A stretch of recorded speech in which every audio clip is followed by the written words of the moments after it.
Mesdames, Messieurs, bonsoir, c'est avec beaucoup de plaisir que nous vous retrouvons pour ce nouveau numéro de Sport à la Une. L'athlétisme a l'honneur ce soir dans ce magazine, des images exclusives de la TFM. Une journée passée avec le président Lamine Diack à Monaco à l'occasion de la soirée de gala de l'IAAF. Renaud Lavillenie, perchiste, et Valérie Adams, lanceuse de poids, élue meilleure athlète de l'année 2014 et récompensée dans la principauté de Monaco. Déjà de report, le démarrage de la Ligue 1 repoussé au gré des événements éliminatoires de la CAN, sommet de la Franco. Report des élites, quelles conséquences sur la préparation, notamment celle des candidats à l'Afrique. Pour en parler, notre invité sur ce plateau, Djibril Ouad, vice-président de la Ligue sénégalaise de football professionnel et président de Niaritali. Et puis l'actualité du football dans l'élite, c'est également ce trophée des champions remporté hier par l'AS Pikine devant le Guédiawaye Football Club 1-0. Donc les éliminatoires de la Coupe d'Afrique bel et bien finis. Parmi les ténors en danger, mais qualifiés, les Ivoiriens, les éléphants et les lions indomptables nous ont servi mercredi dernier une fin de match soporifique, attitude à condamner ou à comprendre. Nous posons le débat ce soir et nous parlerons bien sûr de football européen dans ce magazine. Un fait marquant durant le week-end, un record battu en Espagne. Lionel Messi, avec 253 réalisations, devient le meilleur buteur de toute l'histoire de la Liga espagnole. Bienvenue.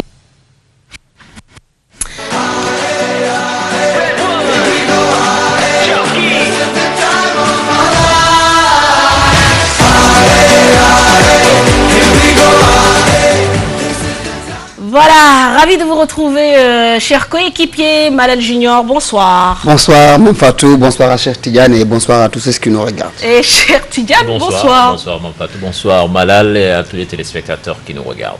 Alors, vous connaissez désormais la formule, vous pouvez participer en direct à l'émission sur nos comptes Twitter et Facebook, Facebook/Sport à la Une et donc Twitter, #Sport à la Une. Et je vous annonce dès à présent la possibilité pour vous de gagner ce maillot dédicacé de Idrissa Gana Gueye uniquement sur notre page Facebook. Vous pouvez aimer la page et répondre aux questions qui vous seront posées. Un tirage au sort est prévu dans 15 jours. Alors, la question est la suivante. Quel est le nombre de sélections d'Idrissa Gana Gueye en équipe nationale du Sénégal? Voilà, donc Idrissa Gana Gueye, milieu de terrain, il mérite et qui donc fait partie désormais des cadres de l'équipe nationale du Sénégal. Malal Junior Diagne, tu veux que je te le donne? Ouais, ça me plairait bien. Pourquoi pas? Cher Tidiane, tu veux le maillot?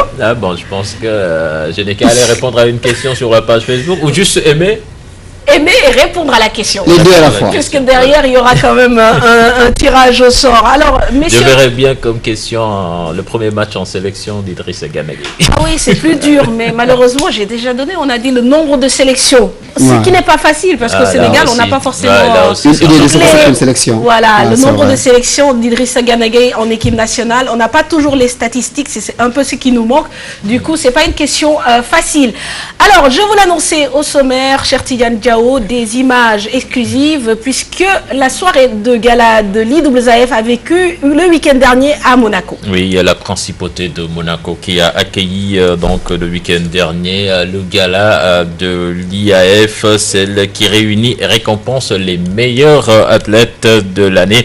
Renaud Lavillenie, le perchiste français, Valérie Adams, concours de lanceuse de poids, ont été donc couronnés durant cette soirée de gala, tout ça dirigé de main de maître par Lamine Diack, président de l'IAAF, dont c'était la dernière soirée dans l'exercice de son mandat. Retour à Monaco avec des images exclusives signées TFM. Et doucement, ce vendredi 21 novembre, Monaco s'apprête à accueillir la soirée de gala de la Fédération internationale d'athlétisme. Une soirée qui récompense les deux meilleurs athlètes de la saison. Et dans la matinée, celui qui préside aux destinées de l'IAAF depuis 15 ans exécute son programme au pas de course. C'est toi qui es au volant? De temps en temps. Rencontre avec le prince Albert de Monaco. Un nouvel acquis. L'IAAF et la principauté signent une convention permettant à Lamine Diack et aux siens d'agrandir et d'installer tous leurs bureaux à Monaco. L'édifice cartoon de l'IAF a été inauguré officiellement le 10 juin 1994 à Monaco, en présence de son maître sérénissime, le prince Eugène III de Monaco. 20 ans après, la principauté a adopté le sport olympique numéro 1. Depuis, il s'est tissé une relation amicale et chaleureuse entre le palais, le peuple monégasque et l'IAF. L'IAF est ravi de la nouvelle convention. Que la nouvelle convention témoigne de son installation dès l'an prochain dans de nouveaux bureaux qui Antoine Ier. Ce transfert qui nous permet de réunir tous nos services sous un même toit scellera encore davantage la relation de longue date liée à l'athlétisme à Monaco. L'après-midi sont annoncés en conférence de presse les noms des 2 meilleurs athlètes de la saison. Renaud Lavillenie, le perchiste auteur d'un record du monde cette année avec un saut de 6,16 m, le premier Français à recevoir cette distinction. Chez les dames, c'est une néo-zélandaise, lanceuse de poids, Valérie Adams, 55 victoires d'affilée en 4 ans, dont 14 en 2014. Le président Lamine Diack est ravi de voir des spécialistes de concours être récompensés. Les émotions du sportif, il connaît. Sur un tout autre registre, que ressent-il à quelques heures de sa dernière en tant que président de l'IAAF? Émotion, waaw, yàgg na. Barke démb laa fêté suma fukki at ak juróom 15e année comme président le 18 novembre lañ laa ko fêté donc bon nag mais comme on naroon woon yegg si fii damay waroon 2011 wala la woon damay bàyyi gars yi téye ma léegi yàkkamti naa 9 mois yi dina passé yàlla na ko yàlla def mu passé ci jàmm ak salaam da nga xam ne dinaa mën a dem nag déglu tawti suma njaboot. ren am nañu manifestation yu bare yoo xam ne am nañ championnat du monde en salle am nañ championnat du monde cadet États-Unis am nañu marathon fële à Copenhague plusieurs événements.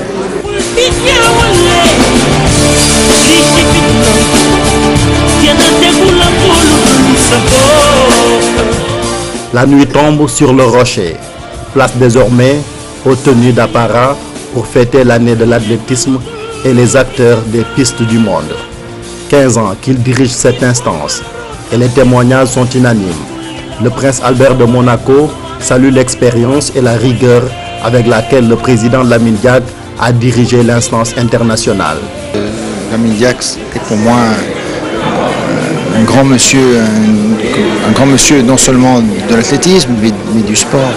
Il a une telle expérience du monde du sport, du monde des affaires, du monde politique, du monde des relations internationales, mais c'est avant tout un homme de sport, bien entendu, et j'étais très heureux non seulement de le connaître aussi à l'époque du président Primo Nebiolo, mais c'est quelqu'un aussi d'une grande écoute et d'une grande sagesse. Et j'étais très heureux d'être à ses côtés aussi ces dernières années pour l'accompagner dans ses développements et dans le développement de ce sport que nous aimons particulièrement.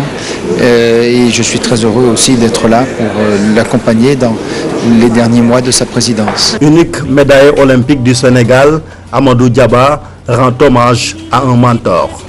Je pense que c'est mon chevet, mon livre de chevet, c'est ce que le président m'a apporté. Beaucoup de choses. Je me rappelle quand j'ai gagné Séoul, tout content, tout heureux. Je suis venu le voir, on a célébré. Et puis le lendemain, je viens, je vois, il me dit attends, c'est pas parce que tu as gagné une médaille d'argent que tu penses que tout est fini. Oublie cette médaille d'or. C'est cette motivation qu'il nous donnait, qu'il m'a toujours donné et qu'il a donné à beaucoup de choses. Beaucoup de monde aussi, une bonne motivation. Et lui-même, c'est un exemple pour pas uniquement pour le Sénégal, ni pour l'Afrique, mais sur le plan mondial. C'est pas pour rien qu'il a dirigé l'IAAF. Donc je pense que ce vouloir de réussir qu'il a, vraiment, il nous a beaucoup imprégné. Dans le chapiteau de Fontevieille, les applaudissements ont fusé. Merci, Président. Merci.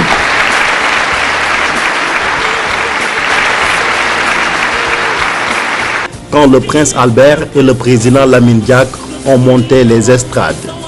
Des applaudissements. Voilà donc la soirée de gala de l'IAAF a vécu vendredi dernier. Un grand merci quand même à Sambakor Kamara, qui est un Sénégalais qui travaille avec le président Lamine Diack et qui nous a facilité un peu l'accès donc aux coulisses et certaines interviews, dont celle du prince de Monaco, Albert.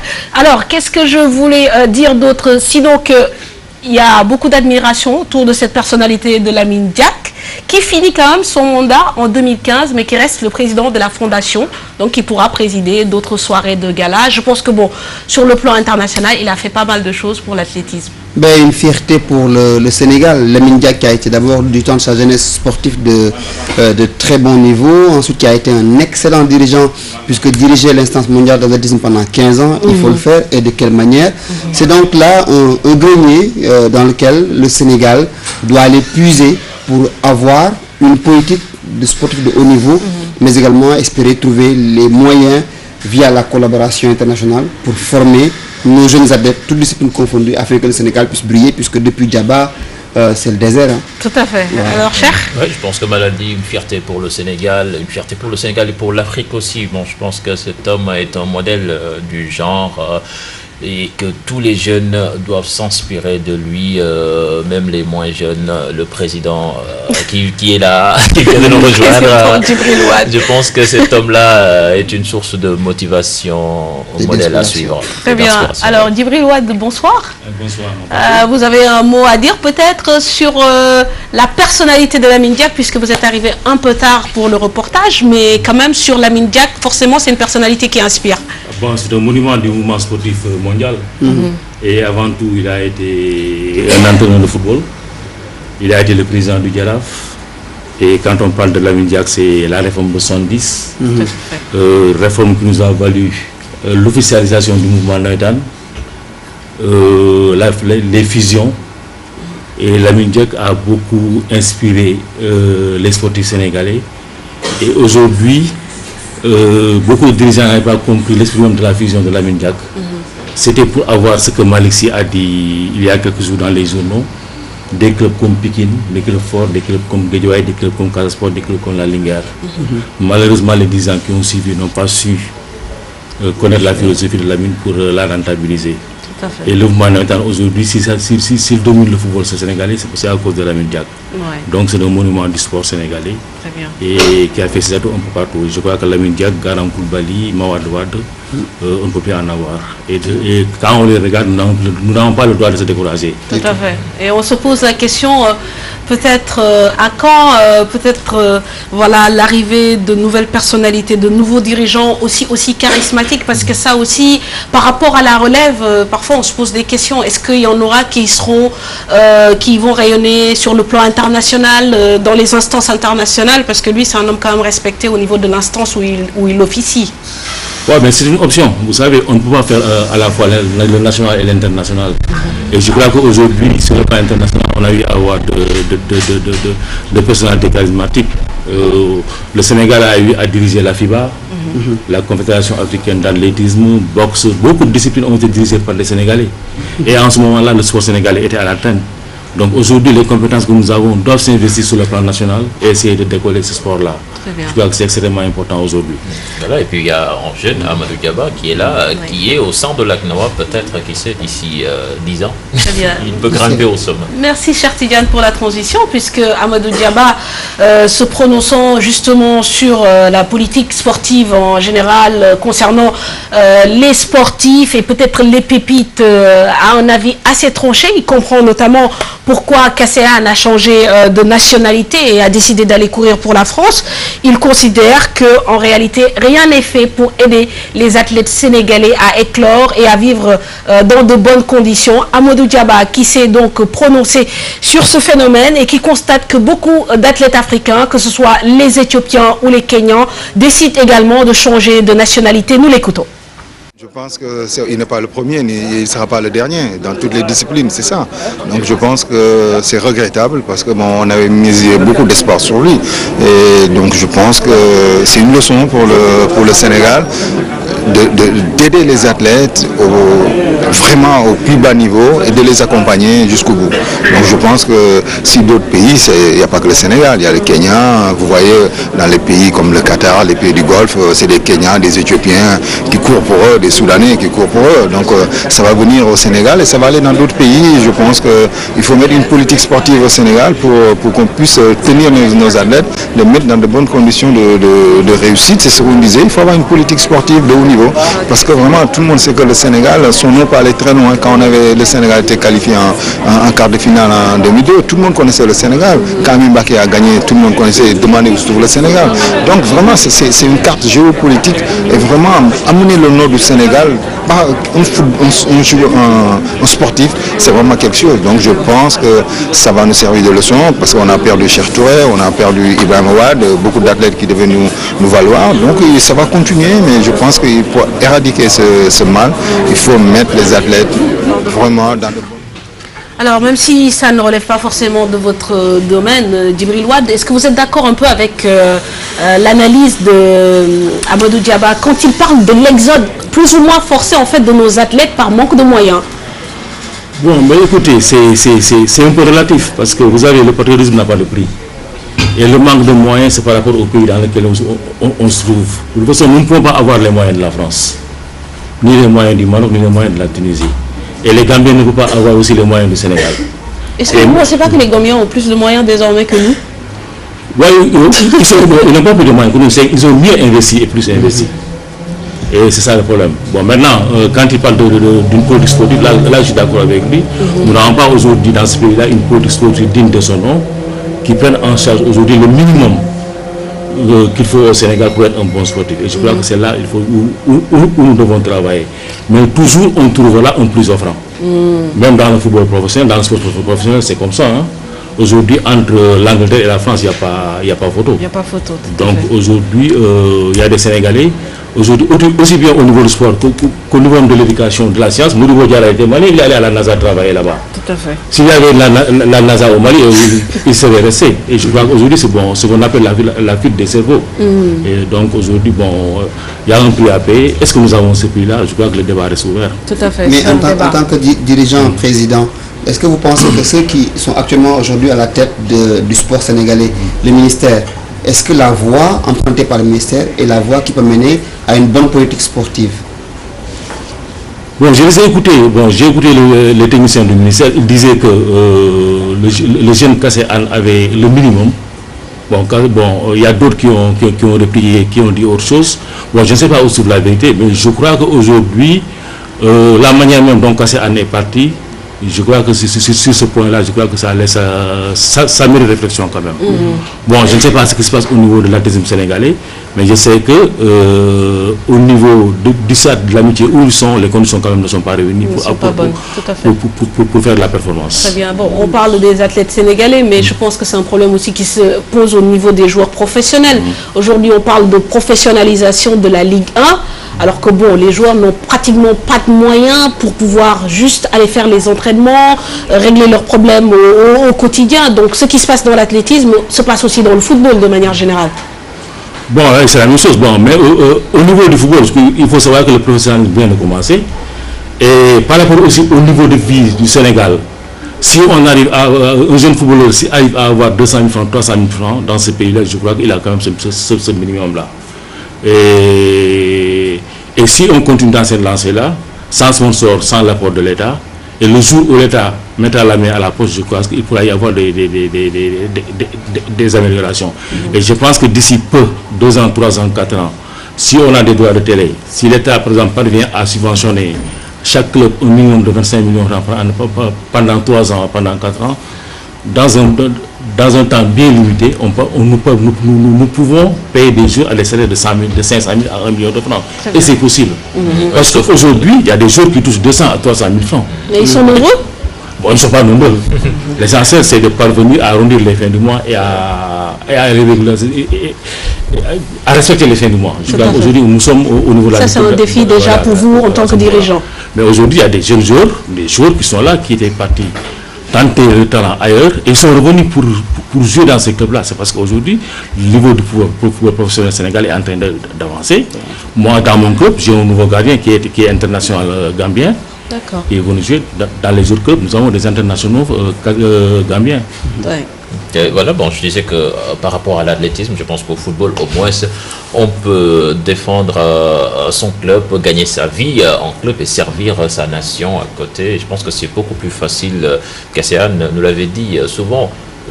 Les ressources en tant qu'athlète, tu travailles pour toi, c'est pas si évident. Par contre, pour un footballeur, si tu arrives à percer dans le monde professionnel, là, je pense que quand même, on peut bien servir sa nation sans tenir compte de l'aspect financier. Tout à fait.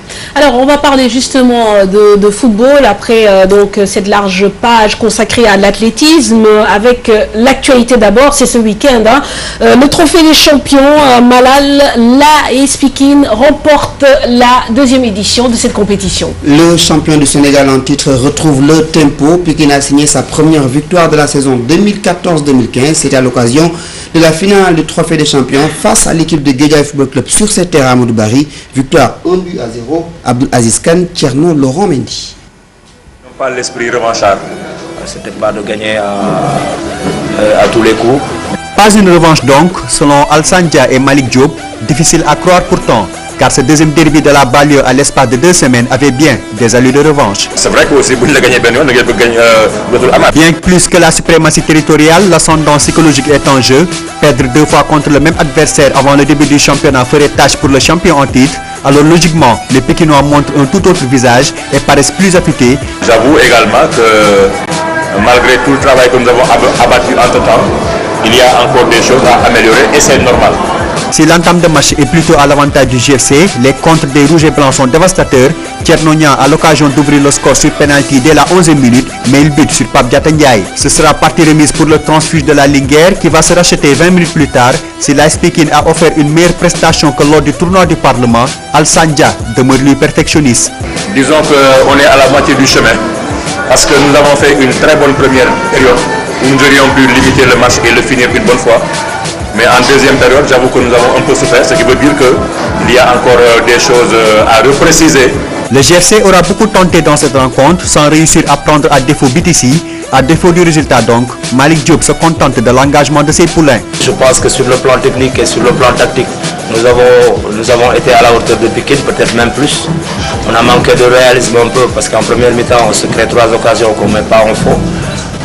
Sur une action du match, sur l'action individuelle, nous leur offrons un but, ils le mettent au fond, le garçon était concentré et le met au fond. Je pense qu'ils ont été plus réalistes, mais sur le plan technique, sur le plan tactique, sur le plan mental, je pense qu'on a été à la hauteur. Revanche ou pas, une tendance se dégage déjà, c'est que Pikine et Guédiawaye se positionnent déjà pour figurer parmi les principaux protagonistes de la saison 2014-2015. Voilà, donc parmi les innovations de la Ligue professionnelle quand même, ce trophée des champions d'Ibril Ouad, au niveau de l'organisation, le public, semble-t-il, a répondu présent. Maintenant, la question qu'on se pose tous, c'est est-ce que le championnat de Ligue 1 va une nouvelle fois être reporté? Oui, le championnat va être reporté. Je crois que nous avons pris la décision tout à l'heure, il y a de cela 2 heures d'horloge. Parce que au niveau de la fédération, le logiciel qui fait les licences n'est pas encore disponible et le logiciel sera disponible demain à partir de demain mercredi. Et le temps est trop court pour faire les licences là, donc c'est reporté pour une semaine. Et il y a eu le stade de l'amitié qui sera livré à partir du stade qui sera livré à partir du 29. Ensuite il y a le sommet de la francophonie et nous avons peur qu'il n'y ait pas de service d'ordre. Donc la date exacte, c'est bon, le 6 décembre. Ouais. Donc, Président, il semble que ce soit le 3e report. Oui, c'est le 3e report. Le premier report aussi, bon, c'était normal parce que c'est le tournoi de l'Assemblée nationale qui a été reporté. Et ce report-là a eu des incidences sur le trophée des champions. Et le trophée des champions aussi, son report a eu des incidences sur le championnat. Donc, ça aussi, bon, on n'y pouvait rien. Et il fallait reporter. Parce qu'il fallait tenir compte de l'agenda du président de l'Assemblée nationale et de l'Assemblée nationale. Donc, ce qui a fait que bon, on était obligé de reporter. Mais ces reports à répétition vous obligent également à allonger les budgets de préparation. Oui, pour nos clubs, quand même, vraiment, ça ne nous arrange pas. En tant que président du club, ça ne nous arrange pas. Mais c'est le président du club aussi qui est responsable de la Ligue sénégalaise de football professionnel. Donc, il faut se débrouiller. Et nous allons, par rapport au time, nous l'allons rattraper et nous allons jouer parfois à des mercredis. Nous allons choisir des mercredis où nous allons chercher des postes où nous allons inscrire cela. Mais président, la Ligue a un sponsor leader qui donne de l'argent sur une durée 3 ans, 4 ans. Est-ce que chaque année, les clubs qui participent aux compétitions de la Ligue reçoivent quelque chose ou pas? Oui, la Ligue, pour bien démarrer. Oui, pour la Coupe de la Ligue, les clubs reçoivent quelque chose. Okay. Au démarrage, chaque club reçoit 1 500 000. Ça, c'est pour la Coupe de la Ligue. Ouais, pour la Coupe de la Ligue. Okay. Pour le championnat, l'arbitrage devait être pris en charge par les clubs. Okay. Ça, c'est les clubs qui devaient prendre l'arbitrage. La première année, la Ligue Pro, et la deuxième année, c'est les clubs qui prenaient en charge l'arbitrage. Okay. Moyennant 125 000 francs par match organisé.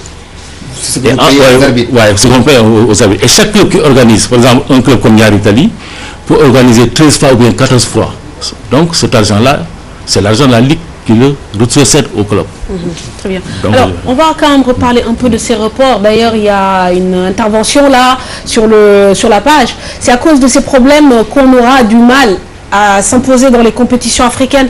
Djibril Wade, effectivement, quand on voit qu'il y a un championnat professionnel géré par des professionnels qui est reporté à 3 reprises, vous parlez bien sûr du calendrier du président de l'Assemblée nationale, mais on sait aussi qu'il y a eu les éliminatoires de la CAN, la réception par le Sénégal, on sait qu'il y a le sommet de la francophonie. Bon, quelque part, est-ce que ce n'est pas une sorte de cacophonie aussi? Est-ce qu'il n'aurait pas fallu anticiper sur tous ces événements et donner une date précise, tout simplement? Oui, bon, on avait anticipé. Nous savions aujourd'hui qu'il va y avoir une Coupe d'Afrique. Nous savions qu'il va y avoir nous allons organiser la Coupe d'Afrique junior. Je crois qu'on a tenu compte de tout ça. Mais le paramètre, le tournoi de l'Assemblée nationale, qui ne dépend pas de la Ligue sénégalaise de football professionnel, ça dépend aussi de la Fédération sénégalaise de football. Ouais.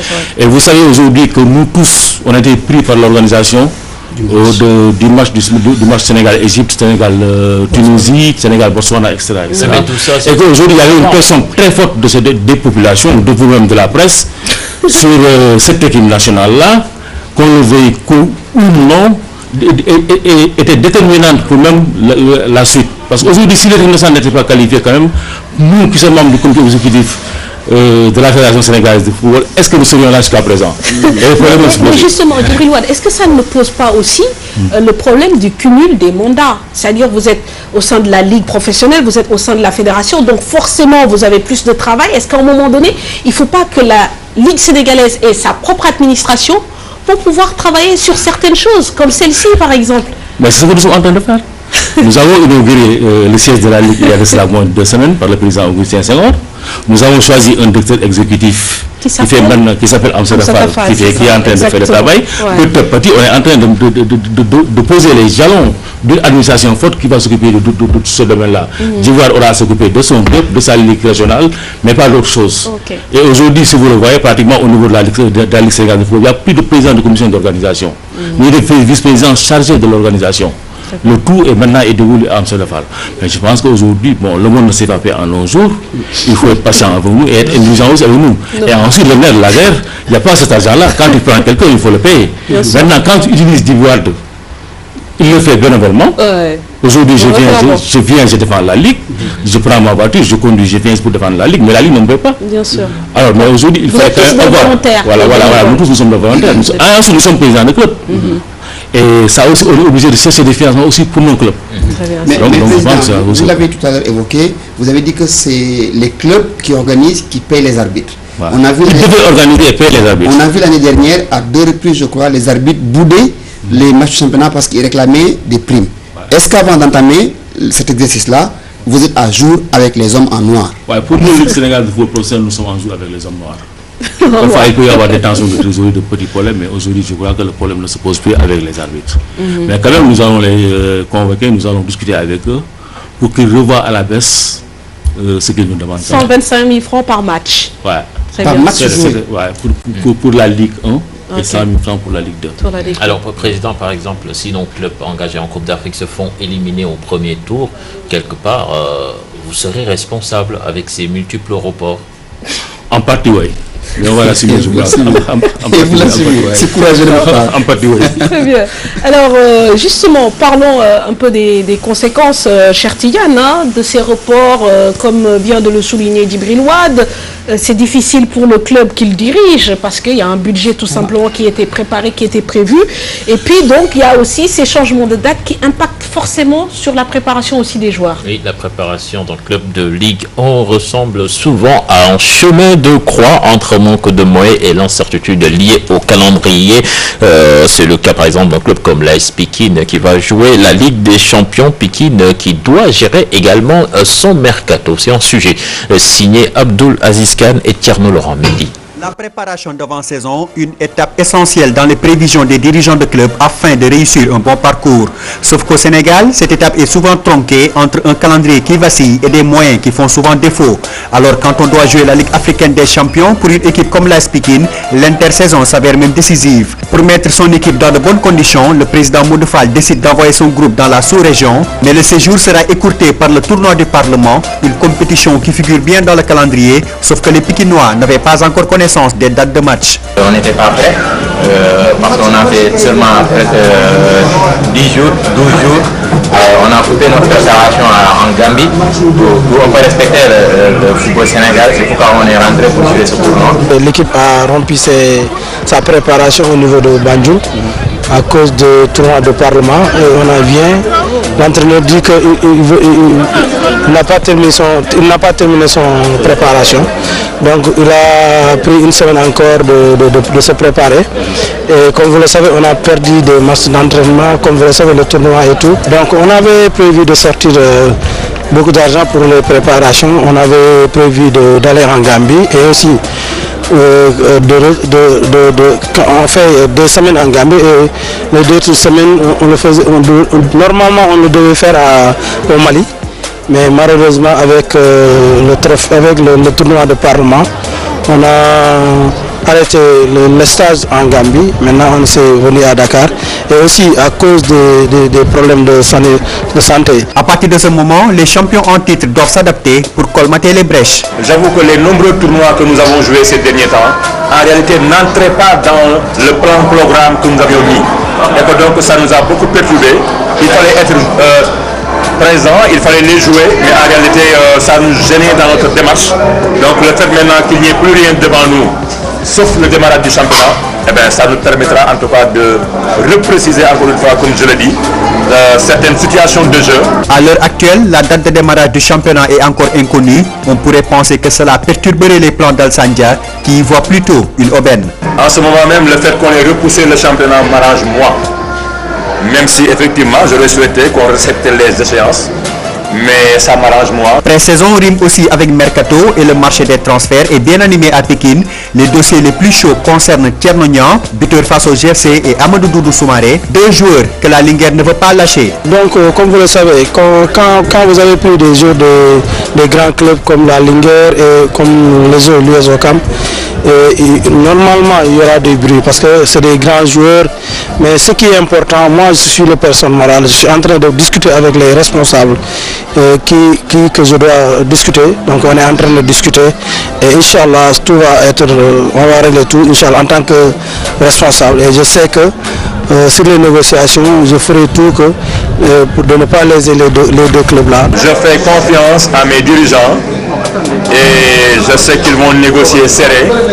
Maintenant, les joueurs dont vous parlez, pour la plupart en tout cas, ils veulent être avec nous. Nous les voulons également.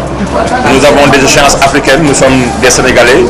Et voilà, je pense que s'il est possible que chacun y mette en tout cas de sa main pour que nous réussissions en tout cas, eh bien, ce serait tant mieux. À l'heure d'aborder la saison 2014-2015, Pikine marche encore dans l'incertitude. Si le trophée des champions peut rassurer dirigeants et supporters, le staff technique et administratif veut d'abord semer en coulisses avant de récolter sur les prêts.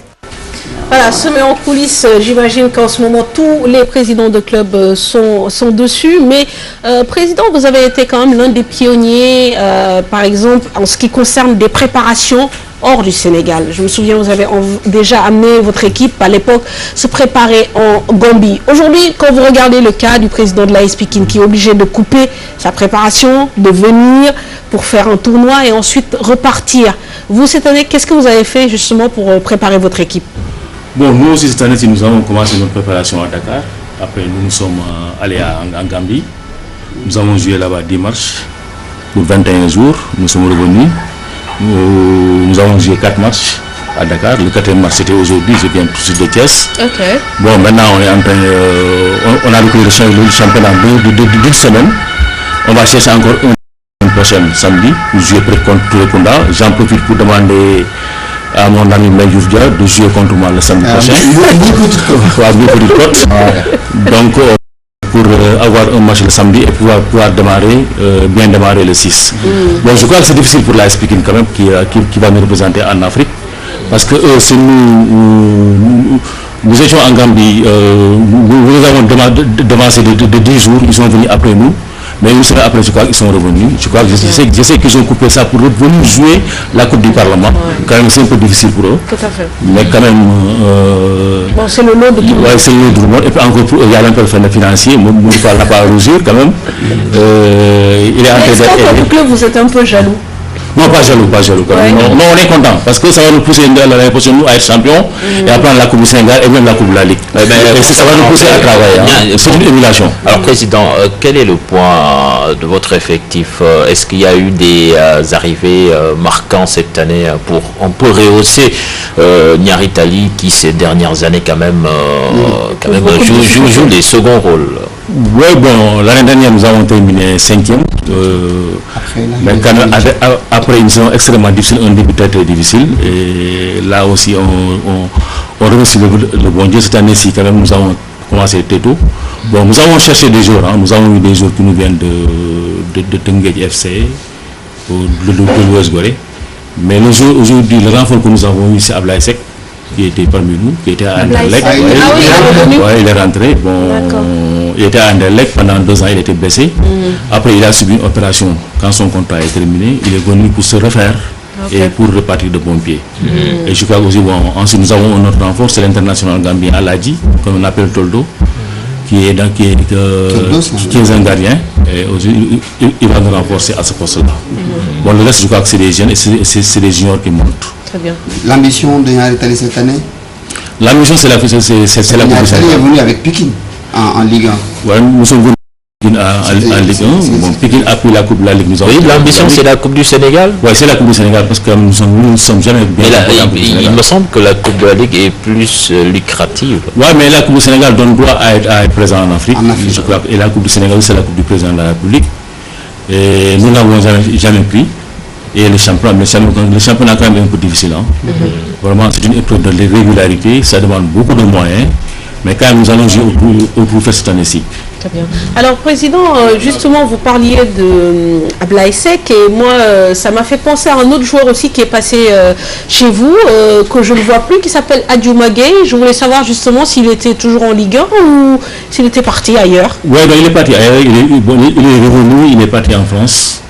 Bon, mais depuis un certain temps, je n'ai pas de ces nouvelles quand même. Très bien, donc vous ne savez pas exactement. Par contre, Asmanda aussi, qui est venu au Maroc, lui, ça se passe plutôt bien pour lui. Ça se passe bien pour lui, il est au Fils de Rabat. Aujourd'hui, il a pris la coupe là, du trône. Il y a de cela une semaine, il se comporte très bien. Je crois que c'est le meilleur jour du Fils. Et c'est le meilleur demi-centre marocain. Et je crois que cette année-ci, il va quitter le Maroc. C'est ce que nous souhaitons. Nous souhaitons. Et du coup, alors, quel est votre budget pour cette saison 2014-2015? Le budget est de 100 millions de francs. 100 millions. Comme chaque année. Mais est-ce que vous arrivez à réunir? Parce que le président... le budget en général, il est exécuté pratiquement à 70%. Et cette année-ci, quand même, nous comptons l'exécuter à plus de 80%. Très bien. Et là, c'est sûr. Alors, Président, il y a 2 à 3 ans quand même, on voyait que Nyari Tali était l'un des clubs les mieux organisés sur le plan marketing, avec les ventes de maillots, les boutiques. Mais aujourd'hui, où est-ce que vous en êtes? Est-ce que vous pensez vraiment que les choses avancent? Mais depuis 5 ans, il n'y a pas une année où on n'a pas sorti un jeu de maillot différent de l'autre. Chaque année, nous avons un design différent, pour tous les ans. Et je crois que sur les maillots, il n'y a pas une année où on n'a pas vendu moins de 1000 maillots. Bon, maintenant, l'équipe n'a pas marché depuis 3 ans quand même. On ne peut pas comparer la même de première année, parce que aussi, c'est la logique du football. Mais qu'est-ce qui l'explique? C'est peut-être un problème de moyens, c'est un problème de qualité, c'est un problème de coaching, vous n'arrivez plus à détecter les talents. Comment expliquer que Niary Tally, qui brillait il y a 3-4 ans, du jour au lendemain, soit dans les bas-fonds du championnat? Ben écoute, on avait préparé une génération de joueurs. Cette génération de joueurs-là est arrivée à terme. Il fallait quand même renouveler. Mais maintenant, c'est le gouvernement qui a posé problème. D'accord. Et le public n'est pas patient. Il y a eu des remous aussi au niveau de notre équipe, au niveau de la classe dirigeante. Il fallait quand même que le président s'élève un peu au-dessus, régler certains problèmes et remettre les choses en place. On remarque également que le banc de touche de Niary Tally également est l'un des plus instables du championnat. Vous changez trop d'entraîneurs. Oui, bon, ça aussi, bon, c'était Moustapha Seck la première année. Et je crois que, à part Primo, Moustapha Seck est parti. Parce qu'il a trouvé un plus offrant. Ablania est venu, le résultat n'est pas bien. Bon, maintenant il y a la Midien. Et nous espérons qu'avec la Midien, on va trouver la stabilité quand même. Parce que quand même, on cherchait l'homme et je crois qu'avec la Midien, aujourd'hui, nous l'avons responsabilisé. Nous avons signé avec lui un contrat de 3 ans. Il a accepté depuis l'année dernière, il a signé ce contrat-là et aujourd'hui on est en train de travailler avec lui. Quoi. Très bien. Alors Moustapha, on a remarqué, Djibril Ouad, l'année dernière quand même que la Ligue professionnelle avait respecté son calendrier, ce qui était vraiment bien et que bon, il y a eu quand même beaucoup de public par rapport à certains matchs que vous avez su mobiliser. Cette année, qu'est-ce que vous voulez faire de plus justement pour apporter plus d'attrait à ce championnat local? Pour parler de la Ligue en général. Oui, mais les années se suivent et les années ne se ressemblent pas. 2012-2011 a été une année exceptionnelle au Sénégal. Il y avait la Coupe d'Afrique. Avec les promotions du Sénégal. Bata, il y avait les problèmes politiques dans ce pays-là. Et l'élection présidentielle. Les élections présidentielles, législatives, les élections municipales, etc. Et l'année 2000, ensuite, il y avait la concurrence de la lutte. Oui. Ouais. Le stade de Donc la programmation était extrêmement difficile. Bon, 2013 ce n'était pas le cas. 2014 aussi, les équipes ont été diminuées parce qu'on est passé d'un championnat à 16, d'un championnat à 14. Maintenant, même en L2, on est passé d'un championnat à 16 dans un championnat à 14. Donc la programmation est plus facile. Il est plus facile maintenant de programmer. Ensuite, cette année-ci, on va rencontrer des difficultés parce qu'il y a la Coupe d'Afrique junior, il y a la Coupe d'Afrique des seniors. L'année dernière, il n'y avait pas de Coupe d'Afrique, ni junior, ni senior, ni Coupe Ignore. Donc c'est un peu difficile. Et ça dépend aussi du calendrier international et du calendrier du mais le Sénégal est engagé dans ces compétitions, par exemple, de bons résultats de l'équipe nationale quand même peuvent impacter positivement sur ce football local-là avec les supporters qui vont s'impliquer davantage. Oui, bon, aujourd'hui quand même la qualification de l'équipe nationale, quand même, ça va nous porter vraiment, ça va nous donner un grand boom en avant. Et je crois que les gens vont, le match contre Botswana a montré que le Sénégal était déjà qualifié, que le football est populaire dans ce pays-là. Même si le stade n'a pas fait le plan. Mais avec ce retard, est-ce que vous allez jouer pendant la période de la CAN? Vous êtes obligé de stopper le championnat à nouveau? Ouais, nous sommes obligés pendant 15 jours au moins d'arrêter le championnat quand même et de nous concentrer sur le CAN parce que quand même, il ne faut pas quand même le sentiment patriotique et le sentiment national, il faut pousser cette équipe-là. Et que beaucoup de dirigeants aussi iront voir ce championnat-là. Et on souhaite même le pousser jusqu'à la fin. Et je crois que des mesures ont été prises en ce sens-là. D'accord. Mais je crois que cette trêve-là, ce sera une petite trêve aussi au niveau de la Coupe d'Afrique des juniors. Là, ce ne sera pas très long. Mais quel que soit Alpha, je crois que nous allons terminer avant le 31 août. Très bien. Et c'est possible, parce que maintenant, il n'y a pas beaucoup de clubs au niveau de la L1 et la L2. Et 14 clubs, quand même c'est maîtrisable. Très bien. Et ensuite, la programmation au niveau de Dakar, quand même, dans le département de Dakar, il y a plus 8 clubs, 9 clubs. Au niveau de Dakar, c'est 5 clubs aujourd'hui maintenant. Donc il y a un équilibre. Il y a un équilibre aujourd'hui. Sur le territoire national, quand même, l'équipe commence à venir. Très bien. Alors je vois que vous êtes très intéressé par l'équipe nationale du Sénégal, comme nous tous d'ailleurs.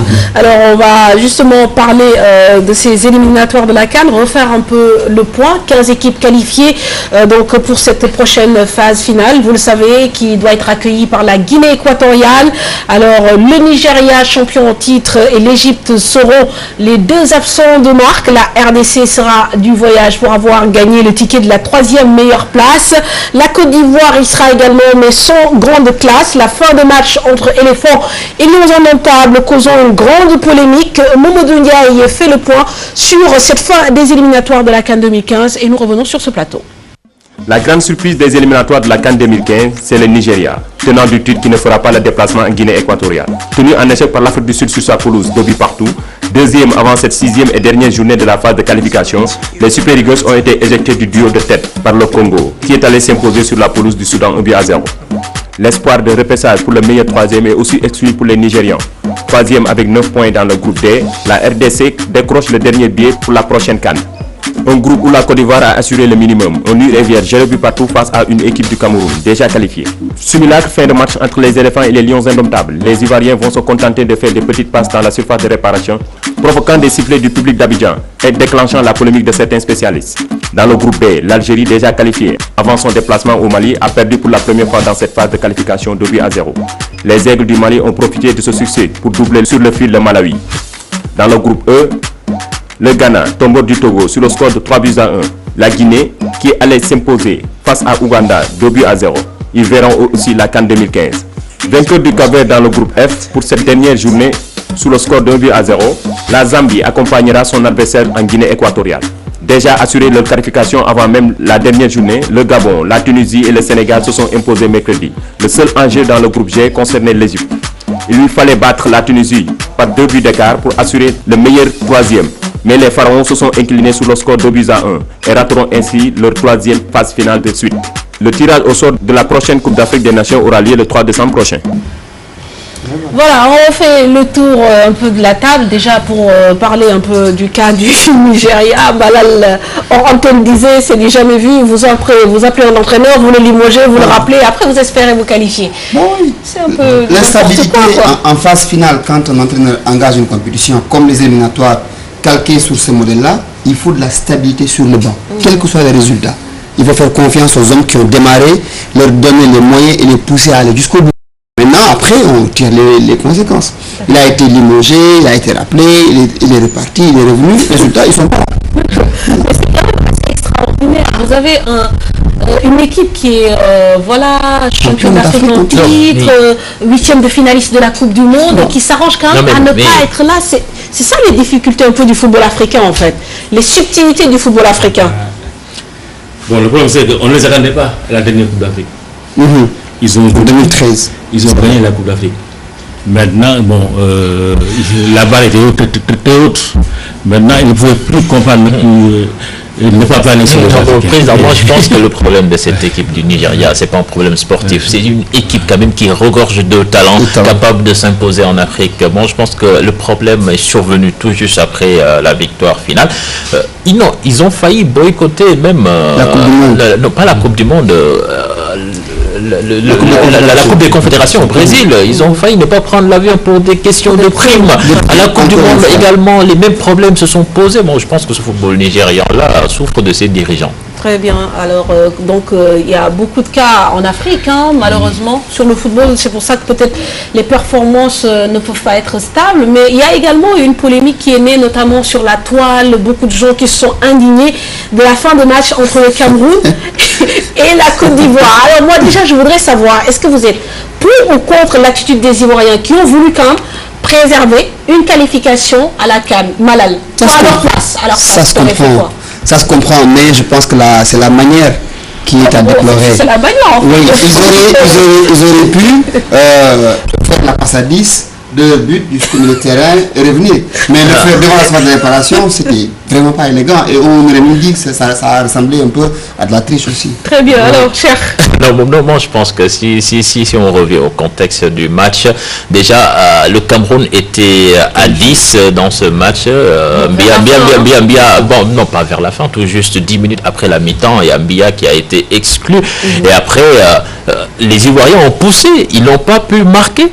Et juste à 2 minutes, à 2 minutes de la fin du match, le Cameroun a eu un corner qui, si ce corner-là était rentré, ça allait être la catastrophe. Mais après, ils ont eu peur. Bon, imaginez, comment il s'appelle encore, le Français, David Ginola. C'est la même action. David Ginola, s'il avait bien joué le corner-là face à la Bulgarie, je pense qu'en ce moment-là, il serait champion du monde. Et là, Kolo Touré a pris la responsabilité de ne pas attaquer les Camerounais, puisque les Camerounais, eux également, ils sont restés dans leur camp. L'entraîneur peut dire que oui, il n'est pas d'accord avec cette attitude, mais s'ils avaient pris un but sur coup franc à la toute dernière seconde, je pense que ce serait la catastrophe. Avant juste de passer la main à Djibril Ouad sur un peu qu'est-ce qu'il en pense, qu'est-ce qu'il pense de cette attitude, en tout cas pour répondre à ce que tu venais de dire, effectivement, Hervé Renard a posé la question au capitaine donc, des Ivoiriens, et le Kolo Touré lui a dit « Coach, on a raté la qualification pour les 8e de finale de la Coupe du Monde parce qu'on s'est jeté dans une contre-attaque contre la Grèce et on a été sanctionné à 30 secondes de la fin avec penalty. Je ne voulais pas que la même chose se reproduise. » Alors, Hervé Renard, en bon gentleman, lui a dit « Je comprends tout à fait, mais vous auriez pu mieux le faire. Je n'ai pas trouvé ça très responsable. Ça a été mal fait. » Alors, conserver un résultat mal fait, bien fait, finalement, qu'est-ce qui compte? C'est le résultat, non? Oui. Je crois que c'est le résultat. et à ce moment-là, et dans cette phase-là, je crois qu'il ne faut pas prendre certains risques. Et ça me rappelle Harlem Globetrotters, ou un match de basket, un playmaker a pris le risque à 1 seconde, parce qu'il menait 1 point, de chuter. Il a chuté, il a marqué. Mais l'anniversaire, l'entraîneur lui a crié dessus. Il a dit que si tu avais raté ce panier-là, ce n'est pas bon. Parce que les gens pouvaient le prendre et nous contrer. Et je pense que parfois aussi, il faut assurer la qualification. Oui, Gérard, oui, il a qualifié le geste de Ginola de criminel. Alors que lui aussi, il a joué ce corner-là pour aller marquer. Tout à fait. Bon. Même le match du Sénégal contre la Tunisie. Effectivement. Le corner-là, il fallait qu'un joueur sénégalais, le plus frais, aille faire de l'anti-jeu. Qui ne respecte pas les 9,15 m, il prend un carton et on ne prend pas ce but-là. Tout à fait. Donc l'expérience, oui, mais bon, sauf que là, c'était vraiment flagrant. Ce qui est aussi assez étonnant, c'est que bon, la Côte d'Ivoire a eu vraiment du mal à se qualifier dans cette poule. Au contraire du Cameroun, qui donc aujourd'hui a enregistré la retraite de quelqu'un comme Samuel Eto'o, mais qui a l'air de bien se porter. Mais il faut noter également que le Cameroun avait battu à l'aller l'équipe de la Côte d'Ivoire. 3-1. Sur un lourd score. Donc, la Côte d'Ivoire, venant de loin, entrevoyant la qualification, les joueurs n'allaient jamais prendre le risque de tout détruire. Et en plus, par rapport au Cameroun, le Cameroun, ils ont quand même un peu assaini l'équipe nationale, ce qui n'est pas encore le cas avec cette équipe ivoirienne. Il y a déjà le problème Zokora qui est là, Diadjedi également, qui a des problèmes avec le sélectionneur. Et puis au sein même du groupe, Yaya Touré, Gervinho, moi je pense que quand même les Ivoiriens, bon, c'est une transition. Il n'y a pas Didier Drogba, il n'est pas là. Cette équipe va se refaire doucement, tout doucement. Et c'est vrai qu'ils se sont difficilement qualifiés. Mais en Guinée équatoriale, ce sera une autre Côte d'Ivoire. C'est une équipe qui n'est pas attendue. Elle peut faire très mal. Alors, Djibril Ouad, vous, en tant que dirigeant, le point sur lequel peut-être nous voudrions avoir un peu votre point de vue, votre analyse, c'est l'environnement des équipes africaines. C'est pas toujours évident. Déjà, parfois, il y a des clashs entre le ministère et les fédéraux, ensuite entre les coachs et les joueurs. Parfois, c'est ça, en fait, peut-être la gestion de l'environnement qui permet à une équipe peut-être de faire une bonne performance, surtout en Afrique. C'est normal, parce qu'aujourd'hui, les fédérations ne sont pas indépendantes financièrement. Et quand tu n'as pas l'indépendance financière, écoute, il faudrait que tu sois à la main de l'État. Et l'État aussi ne connaît rien dans ce football-là. Donc, bon, ça pose un problème. Même au niveau de la FIFA, il a eu des moments où c'est les présidents les présidents de la République et c'est les rois qui présidaient les finales de Coupe du Monde. C'est eux qui donnaient les trophées. Maintenant, ça ne se passe plus. Très bien. Avec le temps, la FIFA a pris son indépendance, la CAF idem. Aujourd'hui, même chez nous, il y aura un moment où nous allons prendre notre indépendance par rapport à l'État et par rapport même au pouvoir public, ça c'est normal. Mais aujourd'hui, tant qu'on dépend financièrement, il faut qu'il y ait des problèmes. Bon, maintenant, au niveau du Sénégal, quand même, on est en train de dépasser ce problème-là. Oui, je pense que je vois que depuis l'arrivée de Matarba, il n'y a pas de problème. Mais avec Manier, on avait commencé quand même à aplanir les problèmes. Ça, quand même, il faut le reconnaître. Entre la fédération et le ministère, vous avez bien travaillé pour ces éliminatoires? Ah oui, je crois que ça va bien. Maintenant, le problème c'est de réfléchir parce que nous avons fait bata. Nous avions commis des erreurs. Il faudrait que maintenant qu'on revoie les erreurs qu'on avait commises et ne plus le refaire. Et je crois que ça pourra aller. Et l'image d'Ibril Ouad, l'image de l'équipe du Sénégal, pourquoi aujourd'hui on n'est pas en mesure de vendre l'image de l'équipe du Sénégal? C'est vrai qu'il y a un sponsor officiel, mais en dehors de ça, il n'y a pas une boutique des Lions, on peut acheter les maillots, il n'y a pas de grandes marques qui s'associent à notre équipe nationale. Je pense que quand même côté merchandising, il y a beaucoup de choses à faire pour avoir des rentrées. Ouais, bon, on est en train de perdre beaucoup d'argent sur ça. Et pourquoi? Je crois qu'aujourd'hui le merchandising, bon, ça marche un peu partout.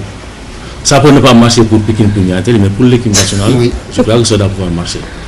Et aujourd'hui, bon, il nous faut faire un bon plan. Et je crois qu'on va en discuter, on va voir comment le faire. Mais d'abord, il faut commencer à interdire ceux qui vendent les mains de l'équipe nationale. Oui, mais il y a en utilisant le logo des Lions.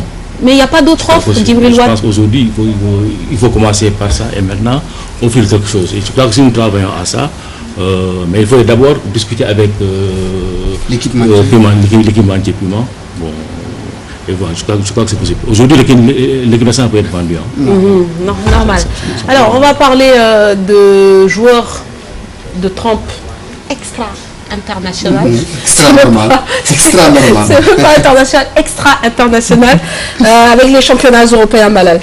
Avec tout d'abord en Espagne, Lionel Messi qui entre plus que jamais dans l'histoire de la Liga espagnole après avoir inscrit son 253e but donc en carrière. Il devient le meilleur buteur de cette compétition au moment où en Italie, le choc entre l'AC Milan et l'Inter de Milan s'est soldé sur un score de parité. Nous faisons le tour de ces championnats européens avec Cheikh Tidiane Dione. Nous démarrons par le Calcio avec le 160e derby de la Malumina en Serie A entre le Milan AC et son voisin Inter de Milan qui se sont neutralisés un but partout. Le Milan reste 7e avec 4 longueurs du leader. La Juventus a frappé fort sur le terrain de la Lazio de Rome 3-0 avec un doublé de Paul Pogba. AS Rome a battu Atlanta 2-1. La Juve occupe la tête du classement devant la Roma. En Espagne, la 12e journée a été phénoménale pour Lionel Messi qui est devenu le meilleur buteur de l'histoire de la Liga avec 253 réalisations. L'attaquant du FC Barcelone a inscrit un triplé face au FC Séville, score final 5-1. Le Barcelone reste deuxième derrière le Real de Madrid qui a laminé Eibar 4-0. En Angleterre, 10e victoire des Blues face à West Bromwich 2-0. Toujours invaincus, les Blues comptent 7 points d'avance sur leur dauphin Southampton. Manchester City a dominé Swansea 2-1. L'autre club londonien, Manchester United, s'est imposé sur la pelouse d'Arsenal 2-1 lors de la 12e journée, au terme d'un match que les Gunners ont pourtant largement dominé. En France, le Paris Saint-Germain a été leader éphémère après sa victoire sur Metz 3-1. Les Marseillais ont repris la tête de la Ligue 1 avec son succès face à Bordeaux 3-1. En Allemagne, le Bayern a consolidé sa place de leader de la Bundesliga en s'imposant aisément d'Offenheim 4-0. Et son dauphin Wolfsburg a perdu face à Schalke 04 3-2. Les Bavarois comptent désormais 7 points d'avance sur son dauphin Wolfsburg. De Borussia Dortmund a fait match nul face au premier Paderborn. 2 buts partout. Voilà, nous arrivons pratiquement à la fin de cette émission, mais on va s'arrêter quand même sur le cas Messi. Je pense que ça fera plaisir à beaucoup de gens, beaucoup de fans de buts. 253 buts en combien d'années, Diao? Je suis sûr que tu sais. Oui, en 10 ans, il entame la 11e année. Alors, moi aujourd'hui, c'est vrai que c'est extraordinaire, 253 buts, il bat le record de la Liga. Mais est-ce qu'aujourd'hui, vous n'avez pas l'impression que dans le football, on parle trop de statistiques? Cristiano Ronaldo a marqué un triplé, l'autre il a marqué 253 buts. Finalement, on n'apprécie plus le jeu, les gens ne parlent que de statistiques. Oui, mais c'est des ingrédients qui font la sauce.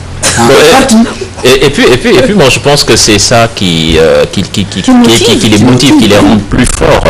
Par exemple, Messi, il va encore aller chercher demain le record de Raoul en Ligue des Champions. Déjà, ils sont à égalité. Cristiano Ronaldo qui est derrière à un but. Et ça va les motiver.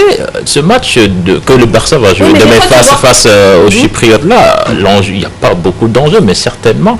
Mais s'il va se dénoncer pour aller chercher ce... D'accord, mais cher Tidiane, Malal, des fois tu vois un joueur, il fait même pas un match extraordinaire, je veux dire, il marque un but, il est là en train de jubiler parce que tout simplement, il a fait améliorer ses statistiques au lieu de jouer, au lieu de faire parler de contenu. Parfois aussi, le foot, c'est pas que des chiffres. Oui, mais par exemple, ce sont aussi des gestes techniques, ce sont des choses extraordinaires. Quand on parle de Lionel Messi, mais tout cela arrive d'un seul coup sur le plateau.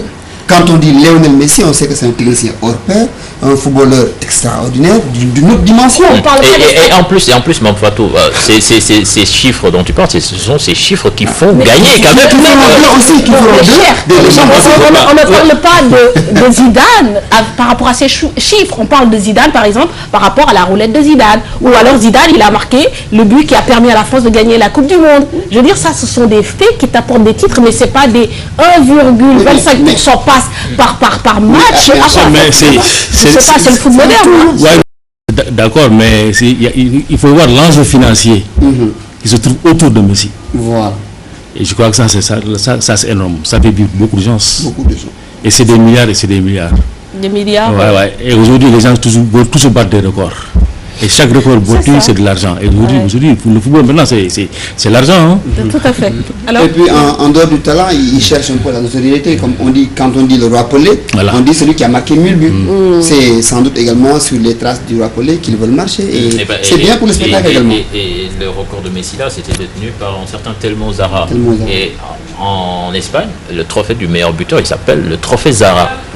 Et ça, c'est un nom qui reste. Peut-être que dans 10 ans, ça va s'appeler le trophée Messi. Et puis pour nous, c'est une chance d'être là, présent, de vivre à l'instant T ces performances.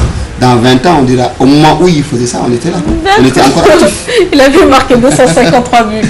Djibril Ouad, merci beaucoup d'avoir répondu à notre invitation. Bonne chance pour cette nouvelle saison. Merci. Avec NGB et la Ligue professionnelle. Vivement que le public de Niaretel revienne à Demba Diop. Inch'Allah, le public va revenir. Ça, je crois. J'aime bien voir ça. Messieurs, avec vos chemises très jolies. Merci. Excellente soirée.